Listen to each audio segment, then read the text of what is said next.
इस कार्यक्रम को जॉयस मायर मिनिस्ट्रीज के मित्रों और भागीदारों द्वारा संभव बनाया गया है। क्या आपको पता है, जब हम देह के कार्यों में लग जाते हैं तो हमें यही मिलता है, परेशान होना और युद्ध और समस्या। और हम जितने अधिक उतावले होते हैं, हमें उतना अधिक तनाव होता है। मैं ये काम इसलिए करती कि मैंने प्रभु की सामर्थ्य द्वारा अपना जीवन बदलता हुआ देखा है, और वो ऐसा आपके लिए भी करेगा।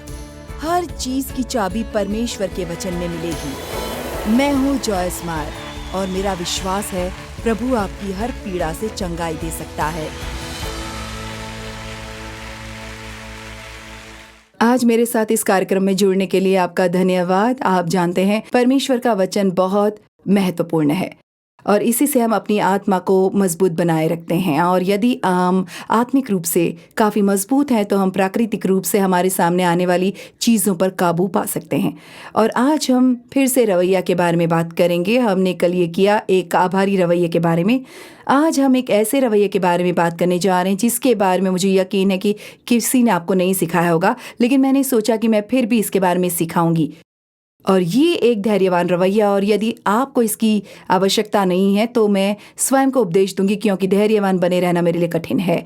मुझे वो आक्रामक प्रकार का व्यक्तित्व मिला है और जब मुझे ये चाहिए तो मुझे बस चाहिए, मैं इस पर इंतज़ार नहीं करना चाहती। और परमेश्वर ने मुझ में धैर्य विकसित करने में, मेरी मदद करने में बहुत धैर्य दिखाया। फिलिपियों 2:5 वही रवैया, उद्देश्य और नम्र मन आप में भी रहे जो मसीह यीशु में था। उन्हें नम्रता में अपना उदाहरण बनने दे।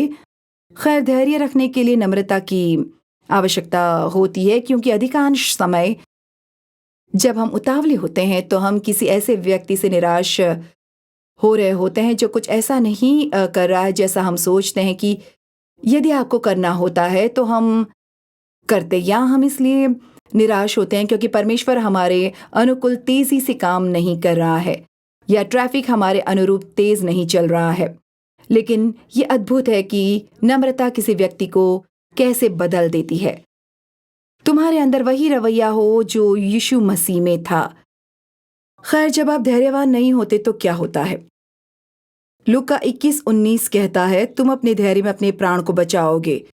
अब ये एक दिलचस्प वचन है, और आप जानते हैं, यदि आप वास्तव में इसके बारे में नहीं सोचते हैं तो आप आश्चर्यचकित हो सकते हैं इसका क्या मतलब हो सकता है। लेकिन आप जानते हैं, आपका प्राण आपका मन है, आपकी इच्छा और आपकी भावनाएं, और हमें उन पर कब्जा करने की जरूरत है। दूसरे शब्दों में, हमें अपने मन, अपनी भावनाओं और अपनी इच्छा पर नियंत्रण रखने की आवश्यकता है, क्योंकि यदि हम नहीं रखते तो हम बहुत बुरा व्यवहार करेंगे। और बाइबल हमें यहाँ सिखा रही है कि यदि हम धैर्यवान हैं तो हम वास्तव में उन सभी चीज़ों के नियंत्रण में होंगे। लेकिन अगर हम धैर्यवान नहीं हैं तो वे हमें नियंत्रित करने लगेंगी। मैं आपके बारे में नहीं जानती, लेकिन मैं नहीं चाहती कि मेरा मन मुझ पर राज करे। हर बार जब कोई चीज़ उतनी तेज़ी से नहीं होती जितनी मैं चाहती हूँ तो मैं ये विचार नहीं रखना चाहती। खैर, आप जानते हैं ये लोग मूर्ख हैं, या वे और तेज़ी से आगे बढ़ सकते हैं, या आप जानते हैं, आप चाहे किसी भी तरह की चीज़ें तब सोचते हैं जब हमें चीज़ें उस तरह नहीं मिल रही हैं जैसी हम चाहते हैं। मैं अच्छे विचार रखना चाहती हूँ, क्योंकि जब मेरे पास अच्छे विचार होते हैं तो मैं अधिक खुश होती हूँ। और मैं जानती हूँ कि परमेश्वर चाहता है कि मैं अच्छे विचार रखूँ, और मैं निश्चित रूप से नहीं चाहती कि मेरी भावनाएं मुझ पर हावी हों, क्योंकि भावनाएं यदि हम उनका पीछा करते हैं तो हमें बहुत परेशानी में डाल सकती हैं, और वे इसे तुरंत अब हमें काबू करने की कोशिश में लग जाती हैं। जब आप धैर्यवान नहीं होते तो आप अधिकतर निराश रहते हैं। मुझे नहीं पता कि आपने कभी दोनों को एक साथ जोड़ा है या नहीं, लेकिन निराशा आती है उन चीज़ों में से एक जो उतावले होने वाली होती है। निराश होने का अर्थ है रुकावट डालना, हतोत्साहित महसूस करना, कुछ न पाना या हराना। और मैंने अपने जीवन में सीखा है कि जब मैं देह के कार्यों में लग जाती हूँ तो बाइबल जिसे देह के कार्य कहती है वो मेरी एनर्जी है, जो वो करने की कोशिश कर रही हूँ जो केवल परमेश्वर ही कर सकते हैं। या मेरा विचार है कि चीज़ें ऐसी होनी चाहिए, या मैं किसी को कैसे बदल सकती हूँ, या मैं उस स्थिति को कैसे बदल सकती हूँ जो हमेशा मुझे निराश करती हैं, क्योंकि देह के काम ऐसे काम हैं जो काम नहीं करते। और जब मैं बहुत जवान मसीही थी और मैं ये सब चीज़ें सीख रही थी, जब परमेश्वर ने मुझे सिखाया कि देह के काम निराशा के बराबर हैं, तो मैंने वास्तव में एक चिन्ह बनाया और उसे याद दिलाने के लिए अपने रेफ्रिजरेटर पर रख दिया। जब हर बार मुझे निराशा होती थी, ये ऐसा इसलिए था क्योंकि मैं देह के कार्यों में थी। मैं कुछ ऐसा करने की कोशिश कर रही थी जो केवल परमेश्वर ही कर सकते हैं। अब परमेश्वर चाहता है कि हम परमेश्वर के कार्य करें, लेकिन हमारे देह के कार्य नहीं। निराशा तब होती है जब हम किसी चीज के बारे में कुछ करने की कोशिश करते हैं, लेकिन हम उस बारे में कुछ नहीं करते। जब हम कुछ ऐसा घटित करने का प्रयास करते हैं जिसे केवल परमेश्वर ही कर सकता है। जब हम कुछ ऐसा पाने की कोशिश करते हैं जो हमारे पास नहीं है और हमारे पास उसे पाने की कोई क्षमता नहीं है, या जब हम अपने जीवन में किसी ऐसी चीज से छुटकारा पाने की कोशिश करते हैं जो हमें नहीं चाहिए और हमारे पास उससे छुटकारा पाने की कोई क्षमता नहीं है, इससे कोई फर्क नहीं पड़ता कि हम क्या करते हैं। ये चीज जो हम नहीं चाहते वो नहीं जाती और फिर हम निराश हो जाते। परमेश्वर, आप इस बारे में कुछ क्यों नहीं करते? मैं कब से प्रार्थना कर रहा हूं, परमेश्वर आप यहाँ मेरी मदद नहीं कर रहे हैं और ये मेरे लिए कठिन है, ये मुझे निराश कर रहा है। ये बहुत महत्वपूर्ण है कि हम सीखें कि जैसे ही हम देह के कार्यों में लगेंगे, हम आखिर में निराश महसूस करने लगेंगे। हमारे कार्य परमेश्वर की प्रक्रिया में बाधा डालते हैं। वो चाहता है कि हम विश्वास करें कि वो हमारी प्रार्थनाओं का उत्तर देगा और वो करेगा जो हमारे जीवन में करने की आवश्यकता है, और इसमें हमारे सोच से अधिक समय लग सकता है। ये उस तरह नहीं हो सकता जिस तरह हम चाहते हैं, लेकिन परमेश्वर के विश्वासियों और बच्चों के रूप में हमारा काम ये विश्वास करना है कि उसका रास्ता हमेशा सर्वोत्तम है। परमेश्वर का मार्ग सदैव सर्वोत्तम है। और आप जानते हैं, मैं आपके बारे में नहीं जानती, लेकिन मैं खुद से बहुत हताश हो गई थी क्योंकि मैं खुद को बदलने की कोशिश कर रही थी और जैसा मैंने सोचा था कि परमेश्वर मुझे चाहता है वैसा बनने की कोशिश कर रही थी और मैं बदल नहीं पा रही थी खुद को। और फिर आखिरकार मुझे पता चला कि केवल परमेश्वर मुझे बदल सकते हैं। मैं प्रार्थना कर सकती हूँ और परमेश्वर से मुझे बदलने के लिए कहूंगी। मैं उस क्षेत्र में वचन का अध्ययन कर सकती हूँ जहां मुझे बदलाव की आवश्यकता है, लेकिन मुझे अभी भी बदलाव के लिए परमेश्वर का इंतजार करना होगा या अन्य लोगों को बदलने की कोशिश के बारे में क्या आपने कभी अपने बच्चों को बदलने की कोशिश की है? और क्या आपको पता है, जितना अधिक आप लोगों को बदलने की कोशिश करते हैं उतना ही वे इसे नापसंद करते हैं, और यदि आप इसे लंबे समय तक करते हैं तो वे वास्तव में उस पर आपको परेशान करने लगते हैं। मैंने पिछले वर्ष किसी समय एक वाक्य सुना था जो मुझे वास्तव में पसंद आया। हमें लोगों से वहीं प्रेम करना सीखना होगा जहां वे हैं, न कि जहां हम चाहते हैं कि वे हों। अब इसका मतलब ये नहीं कि उन्हें बदलने की जरूरत नहीं है, बल्कि इसका मतलब यह है कि हम उनसे केवल तभी प्यार नहीं कर सकते जब वे बदलते हैं, क्योंकि परमेश्वर हमसे उस पूरे समय प्यार करते हैं जब हम बदल रहे होते हैं। तो परमेश्वर उनके जीवन में काम कर रहे होंगे। हमारे कार्य परमेश्वर की प्रक्रिया में बाधा डालते हैं और फिर उसे अपनी योजना को स्थगित करना पड़ता है, और हमें यह एहसास होने तक इंतजार करना पड़ता है कि हमारी योजना काम नहीं करेगी, और फिर हमें पश्चाताप करने और परमेश्वर की प्रतीक्षा में वापस जाने की आवश्यकता है। एक उदाहरण है, मान लीजिए कि मैं चाहती हूँ मेरे पति कुछ करे और मैं उनसे ये नहीं करवा पाई, इसलिए मैं प्रार्थना कर रही हूँ कि परमेश्वर उन्हें बदल दे, लेकिन वो नहीं बदल रहे हैं। वो अब जानते हैं कि जब हम किसी के लिए प्रार्थना करते हैं तो परमेश्वर उन पर काम करेंगे। हमारी प्रार्थनाएं परमेश्वर के लिए काम करने का द्वार खोलती हैं, लेकिन परमेश्वर किसी को उसकी इच्छा के विरुद्ध सही काम करने के लिए बाध्य नहीं करेगा। उन्हें वो सही काम करना चुनना होगा। इसलिए ये समझना महत्वपूर्ण है कि जब आप किसी और को बदलने के लिए प्रार्थना कर रहे हैं तो आपको उसे समय देना होगा और आपको इस तथ्य का सामना करना होगा कि वे कभी नहीं बदल सकते, क्योंकि वे ही हैं जिन्हें ऐसा करने के लिए चुनना होगा। उदाहरण के लिए, आप लोगों को परमेश्वर से प्रेम करने के लिए बाध्य नहीं कर सकते। हो सकता है कि आपके बच्चे, दोस्त, परिवार सदस्य हों जिन्हें आप समझ नहीं पाते हैं कि वे परमेश्वर में विश्वास क्यों नहीं करते। जब आपका परमेश्वर के साथ रिश्ता हो तो ये समझना कठिन है कि लोग परमेश्वर पर विश्वास क्यों नहीं करते, लेकिन आप किसी को परमेश्वर से प्रेम नहीं करवा सकते। लेकिन मैं आपको बताऊंगी कि परमेश्वर प्रार्थना के माध्यम से क्या कर सकते हैं जो हम अपने देह के कार्यों के माध्यम से कभी नहीं कर सकते।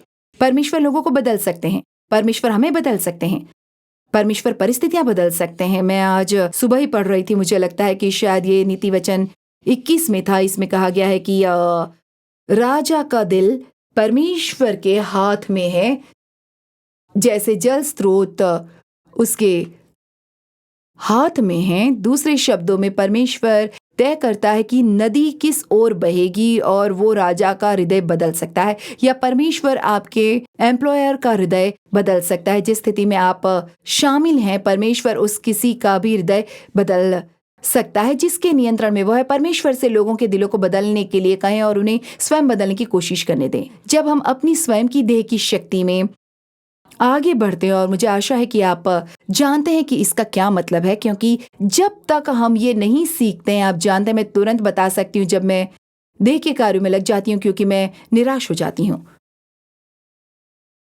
जब हम अपने स्वयं के देह में कार्यों में लग जाते हैं तो बाइबल कहती है कि हम शर्मिंदा, अपमानित और भ्रमित हो जाते हैं क्योंकि ये काम नहीं करता।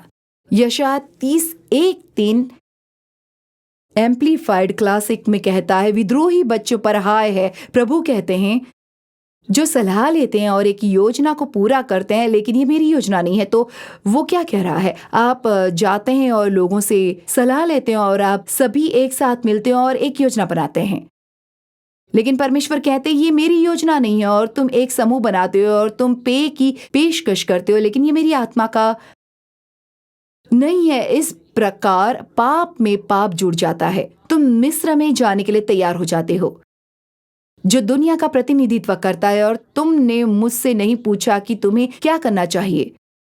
तुम फिरौन के गढ़ की ओर भागते हो और उसकी ताकत और मिस्र की छाया में अपने आप को मजबूत करते हो। दूसरे शब्दों में, हम दुनिया के तरीके से काम कर रहे हैं। हम उन लोगों से सलाह मांग रहे हैं जो वास्तव में नहीं जानते। वे शायद ये जानते हो कि अपना जीवन कैसे चलाना है। आपका जीवन चलाना तो दूर की बात है। और जब हमारे जीवन में परेशानी होती है तो परमेश्वर नहीं चाहते कि हम फोन की ओर दौड़ें।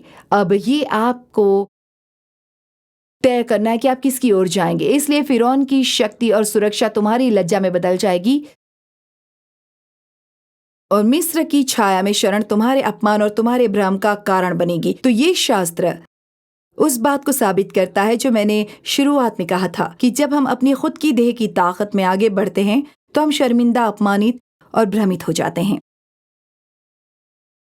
धैर्य रखें, परमेश्वर के पास जाएं और जो करने की जरूरत है उसे करने के लिए प्रतीक्षा करें। हमें बस इब्राहिम और सारा को देखना है कि उन्होंने उतावले होकर और परमेश्वर की प्रतीक्षा न करके कितनी गड़बड़ी की। परमेश्वर ने उनसे वादा किया था कि उनके अपने शरीर से एक बच्चा होगा, और फिर भी स्वाभाविक रूप से ये असंभव था। लेकिन परमेश्वर असंभव का परमेश्वर है। जो मनुष्य के लिए असंभव है वो परमेश्वर के लिए संभव है। और मैं नहीं जानती कि आप किस चीज से गुजर रहे हैं, लेकिन मुझे यकीन है कि शैतान आपको बता रहा है कि यह संभव नहीं है। खैर, परमेश्वर के साथ सभी चीजें संभव हैं, और इसलिए वे परमेश्वर की प्रतीक्षा करते करते थक गए और उन्होंने अपनी खुद की एक योजना बनाई। और सारा ने अब्राहम से उसकी दासी को अपनी दूसरी पत्नी के रूप में लेने और उसके साथ संभोग करने और उसे गर्भवती करने के लिए कहा, और फिर इस तरह वो उस बच्चे को अपना मान लेगी। और खैर, आधे दिमाग वाली कोई भी महिला अपने पति को दूसरी पत्नी नहीं देगी। ये शुरुआत से ही परेशानी है। और इश्माएल का अर्थ युद्ध का आदमी है, और यही सब इसका कारण है। और यहाँ आपको पता है, जब हम देह के कार्यों में लग जाते हैं तो हमें यही मिलता है, बस परेशानी और युद्ध और समस्या। और हम जितने अधिक उतावले होते हैं हमें उतना अधिक तनाव होता है। और आप जानते हैं, यदि आप लंबे समय तक पर्याप्त तनाव में हैं तो यहाँ आपको बीमार बनना होगा। हम कितनी बार डॉक्टर के पास जाते हैं और वे कहते हैं ये सिर्फ तनाव है, और जब वे हमें ये बताते हैं तो हमें गुस्सा आता है। ऐसा नहीं है कि लक्षण स्वाभाविक नहीं है, ऐसा भी नहीं है कि बीमारी वास्तविक नहीं है, लेकिन इसका मूल कारण तनाव है। और आज जीवन बहुत तनावपूर्ण है, बहुत शोर है, और आज इतिहास में किसी भी अन्य समय की तुलना में आज अधिक लोग बीमार हैं, और इसमें से बहुत कुछ सिर्फ तनाव है। परमेश्वर चाहता है कि हमें शांति मिले। सबोपदेशक 7:8 कहता है, किसी चीज का अंत करके आरंभ से बेहतर है, और आत्मा में धैर्यवान व्यक्ति आत्मा में घमंडी से बेहतर है। आप जानते हैं, घमंडी व्यक्ति मामलों को अपने हाथों में ले लेगा। हो सकता है कि वे थोड़ी देर के लिए परमेश्वर की प्रतीक्षा करें, लेकिन फिर वे निर्णय लेते हैं, ठीक है मैं ये करूंगी, या शायद परमेश्वर चाहता है कि मैं ऐसा करूं। उन्हें वही मिलता है जिससे मैं ब्राइट आइडियाज कहती हूँ, मुझे पता है मैं क्या करूंगी, और फिर ये काम नहीं करता। जब आप उतावले होते हैं तो आप अपनी शांति और आनंद खो देते हैं। और आप जानते हैं बाइबल कहती है परमेश्वर का राज्य खाना और पीना नहीं है, ये चीजें नहीं है, ये ऐसा भी नहीं है कि हम अपनी मर्जी करें। ये धार्मिकता है, परमेश्वर के साथ सही होना, शांति है और ये पवित्र आत्मा में आनंद है। और वे 3 चीजें शायद किसी भी अन्य चीज से अधिक मूल्यवान है जिन्हें आप प्राप्त करने का प्रयास कर रहे हैं, जो आपको निराश करेगी।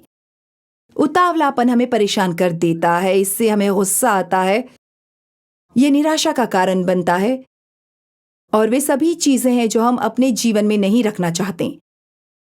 एक व्यक्ति जो अच्छी तरह से इंतजार नहीं करता, वो अंततः अपने भौतिक शरीर में परिणाम देखेगा। मुझे कुछ प्रश्न पूछने दीजिए, मैं आपके सामने बस कुछ दृश्य रखना चाहती हूँ। जब आप किराने की दुकान पर लाइन में इंतजार कर रहे हो तो आप कैसा व्यवहार करते हैं? मान लीजिए कि क्लर्क नहीं है और वो बहुत तेजी से काम नहीं कर पा रही है, या हो सकता है कि उसके पास सही प्रकार के छुट्टे या कुछ और नहीं हो, या आपके सामने वाले व्यक्ति के पास अपनी कुछ वस्तुओं की कीमतें नहीं हैं और उन्हें ढूंढने के लिए किसी को भेजना होगा। आप ऐसी स्थितियों में कैसे कार्य करते हैं? आप जानते हैं, हमारी शारीरिक भाषा बहुत कुछ बताती है कि हम धैर्यवान हैं या नहीं। जब आपके पास एक धीमा क्लर्क होता है तो आप कैसे कार्य करते हैं, या जब आपको एक क्लर्क भी नहीं मिलता है तो आप कैसे कार्य करते हैं? आज मुझे कई बार ऐसा लगता है, यहाँ तक कि डिपार्टमेंटल स्टोर में भी, कि वास्तव में उनके पास अपने ग्राहकों को अच्छी सेवा देने के लिए पर्याप्त कर्मचारी नहीं है। और कभी-कभी आप कुछ खरीदना चाहते हैं, जब कोई अन्य ड्राइवर कुछ ऐसा करता है जो आपको लगता है कि वो वास्तव में मूर्खतापूर्ण है, तो आप कैसे रिएक्ट करते हैं? जब कोई चीज़ आपके अनुकूल नहीं होती तो आप कैसे कार्य करते हैं? तो हम सभी के पास ऐसी चीज़ें हैं जो हमें निराश करती हैं और शैतान जानता है कि कौन से बटन दबाने हैं, और हमें उन चीज़ों को जानना होगा जो हमें परेशान करती हैं। जैसे ही मेरे लिए अगर मुझे जल्दी करनी पड़े तो मैं निराश हो जाती हूँ और शायद ऐसी चीज़ें करती हूँ जो करना मुझे शोभा नहीं देता।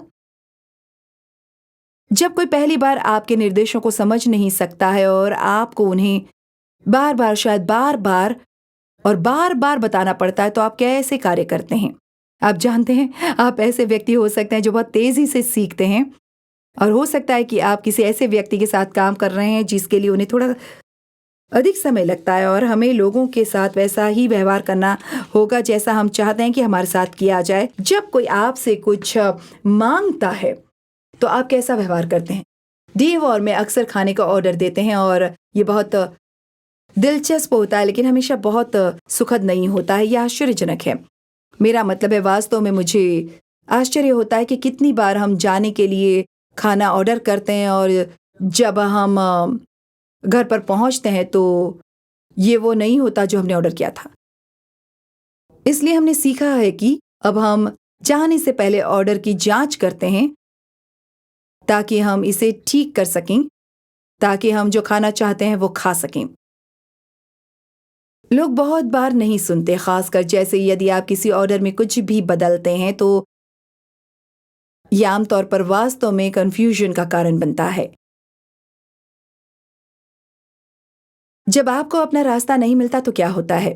जब चीजें उस तरह नहीं होती जैसे आप चाहते हैं, क्या आप धैर्यवान हो सकते हैं? प्रार्थना कर सकते हैं और परमेश्वर पर भरोसा कर सकते हैं, या आप तुरंत परेशान होते हैं? आप जानते हैं, मुझे आपको बताना है, मुझे वास्तव में खुद पर गर्व था एक दिन कुछ सप्ताह पहले, और शायद मुझे खुद पर गर्व नहीं होना चाहिए था क्योंकि ये गर्व हो सकता है, लेकिन इस घटना के माध्यम से मैंने देखा कि परमेश्वर ने पिछले कुछ वर्षों में मुझे बहुत बदल दिया। मेरे पास एक कॉफ़ी पॉट है जिसमें एक सिलेंडर है जिसके पीछे आप पानी भरते हैं, और जब मैं अपनी सुबह की कॉफ़ी बनाने गई तो मैंने देखा कि इसमें पानी मिलाने की ज़रूरत है, इसलिए मैंने पानी डालने के लिए इसे उठाया और किसी तरह ये मेरे हाथ से फिसल गया, और सुबह के 4:30 बज रहे हैं और ये फर्श से टकरा गया और पूरे फर्श पर पानी गिर गया।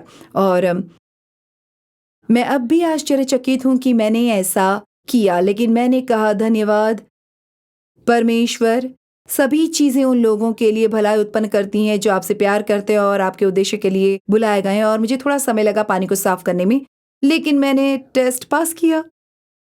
और आप जानते हैं क्या, कि आप भी अपना टेस्ट पास कर सकते हैं, क्योंकि एक बात है परमेश्वर के बारे में कि आप उनके स्कूल में फेल नहीं होते। आप वही टेस्ट बार बार देते रहते हैं जब तक आप पास नहीं होते। तो मान ले कि आप ट्रैफिक में अच्छे नहीं हैं। खैर, धीमे लोग आपके सामने आएंगे या ऐसे लोग जो गड़बड़ी करते हैं। जब तक कि आप धैर्यवान होना सीख नहीं चाहते, ये मेरे लिए इतना कठिन होता था। अगर मैं लाइन में खड़ी हूँ और क्लर्क लोगों के बिल बनाता और धीमा होता, या मुझे रुकना पड़ता कि कोई जाकर कीमत देख कर आए। और अब मैंने सीख लिया है कि 45 वर्षों में कभी कभी मैं धीमी सीखती हूँ। वास्तव में मैं इतनी महत्वपूर्ण नहीं हूँ कि मैं किसी ऐसे व्यक्ति के लिए कुछ मिनट इंतजार नहीं कर सकती जो बस कुछ करना सीख रहा है, और उन्हें उससे थोड़ा अधिक समय लेने देती हूँ जितना मैं सोचती हूँ उन्हें लेना चाहिए। हर छोटी असुविधा को तनावग्रस्त न होने दे, क्योंकि ये अंततः आपको बीमार बना देगी। धैर्य हमें उस पल का आनंद लेने की अनुमति देता है जिसमें हम हैं। क्या आप जानते हैं, परमेश्वर आपको जो सबसे बड़ा उपहार देता है वो वर्तमान क्षण है जो अभी आपके पास है। लेकिन अगर हम इस पल में उतावले हैं तो हम अगले पल में जाना चाहते हैं। मेरा परिवार मुझे चिढ़ाता है क्योंकि मुझे ऐसा लगता है कि मैं जहां हूं उससे हमेशा एक कदम आगे हूं, जैसे मैं एक ऐसी व्यक्ति हूं जो तैयार है। इसलिए जब हम सब डिवीजन में प्रवेश करते हैं तो मैं अपनी सीट बेल्ट उतारने के लिए तैयार हूं, और अगर मैं इसे नहीं हटाती तो कम से कम मेरा हाथ इस पर है। जैसे ही हम सड़क पर पहुंचते हैं मैं इसे उतारने के लिए तैयार हूं। और कभी कभी हम ड्राइववे में आते हैं और मैं सीट बेल्ट हटा देती हूँ, और फिर मैं पहले से ही कार का दरवाजा खोल रही हूँ, कार रुकने से पहले बाहर निकलने के लिए। और डेव कहते हैं कि आपको तब तक इंतजार नहीं करना है जब तक हम वहां तक पहुंच जाएं। खैर, मैं सीख रही हूँ, लेकिन मैंने आपको बताया है कि धैर्य के इस क्षेत्र में मैं एक तरह से धीमी हूं। इसलिए यदि आपको भी थोड़ा समय लग रहा है तो आपको बुरा महसूस करने की जरूरत नहीं है, क्योंकि मुझे पता है कि आप कैसा महसूस कर रहे हैं। लेकिन देखिए, हमारे जीवन में जो क्षण हैं, क्योंकि हमसे कोई भी नहीं जानता कि हमें और कितने क्षण मिलने वाले हैं। हमें उन क्षणों में प्रवेश करने की आवश्यकता है और हमें अपने वर्तमान में मौजूद रहने की आवश्यकता है। और हम जो कर रहे हैं उससे हमेशा एक कदम आगे नहीं रहना चाहिए। उतावले लोग वर्तमान का आनंद नहीं लेते क्योंकि वे वर्तमान क्षण को पार कर अगले क्षण में जाते हैं। उतावले लोग अभी के क्षण में कभी खुश नहीं होते, लेकिन वे हमेशा खुश रहेंगे। जब ऐसा होगा, जब वीकेंड आएगा तो मैं खुश रहूंगी, जब सैलरी का दिन होगा तो मैं खुश रहूंगी, जब छुट्टियों पर जाने का समय आएगा तो मैं खुश रहूंगी। खैर, हमेशा आप तब में खुश न रहें, लेकिन अब में खुश रहें। अब हम चीज़ों का इंतज़ार कर सकते हैं। मैं छुट्टियों का इंतज़ार कर रही हूँ, लेकिन मैं अभी भी खुश हूँ और शांतिपूर्ण हूँ। मेरा मानना है कि जीवन की सबसे बड़ी त्रासदियों में से एक है हमेशा किसी ऐसी चीज़ की चाह रखना जो आपके पास नहीं है। जॉयस मैन ने यह कहा, आप जहाँ जा रहे हैं वहाँ के रास्ते में आप जहाँ हैं उसका आनंद लें। सामान्य चीज़ों में उतावले होकर भागना हमें अपने जीवन में बहुत समय बर्बाद करने का कारण बनता है, क्योंकि आप जानते हैं जीवन का अधिकांश हिस्सा सामान्य है। ये सोमवार, मंगलवार, बुधवार, गुरुवार, शुक्रवार, शनिवार, रविवार है, और यहाँ हम सोमवार को वापस आ गए हैं। और बाइबल एक उदाहरण के रूप में एक किसान का उपयोग करती है जो कहती है, हे भाइयों और बहनों, जब तक प्रभु नहीं आ जाते तब तक धैर्य रखें। देखें कि किसान कैसे अपनी भूमि से बहुमूल्य फसल पैदा करने का इंतजार करता है, धैर्य पूर्वक शरद ऋतु और वसंत ऋतु की बारिश की प्रतीक्षा करता है। आप भी धैर्य रखें, दृढ़ रहें, क्योंकि प्रभु का आगमन निकट है। आप जानते हैं, एक किसान जमीन की जुताई करता है, अपना बीज जमीन में डालता है और फिर अगली सुबह बाहर जाने और पूरी फसल लेने की उम्मीद नहीं करता। जब वो अपना बीज जमीन में डालता है तो उसे पता होता है कि उसे धैर्यपूर्वक इंतजार करना होगा। उसे बगीचे में पानी देने की आवश्यकता होगी, उसे खरपतवारों से दूर रखना होगा, उसे सही धूप और सही बारिश के लिए प्रार्थना करने की आवश्यकता होगी। और निश्चित रूप से यदि वो अपनी धीरज से सतर्कता बनाए रखता है तो बाइबल इसके ऊपर कहती है, एक सुबह वहां से निकलेगा और जमीन से छोटी छोटी अंकुर आ रही होंगी, और यदि वो उसकी देखभाल करेगा तो उसके पास एक फसल होगी। हमें असाधारण धैर्य के साथ सामान्य कार्य करने होंगे और परमेश्वर द्वारा हमें दिए गए हर पल का आनंद लेना होगा। मैं आपसे एक सवाल पूछूंगी, आप कितने कर्ज में डूबे हुए हैं? क्योंकि आपके पास इंतजार करने और जो आप चाहते हैं उसके लिए पैसे बचाने का धैर्य नहीं था, लेकिन आप चीजों को चार्ज कार्ड पर तब तक डालते नहीं जब तक कि आप एक चार्ज कार्ड पर पैसे उधार लेकर दूसरे चार्ज कार्ड पर भुगतान नहीं कर रहे थे और बस खुद को एक बड़ी गड़बड़ में डाल देते हैं। धैर्य बहुत मूल्यवान है और मैं आपको प्रोत्साहित करना चाहती हूँ कि परमेश्वर आपके अंदर धैर्य का काम करें।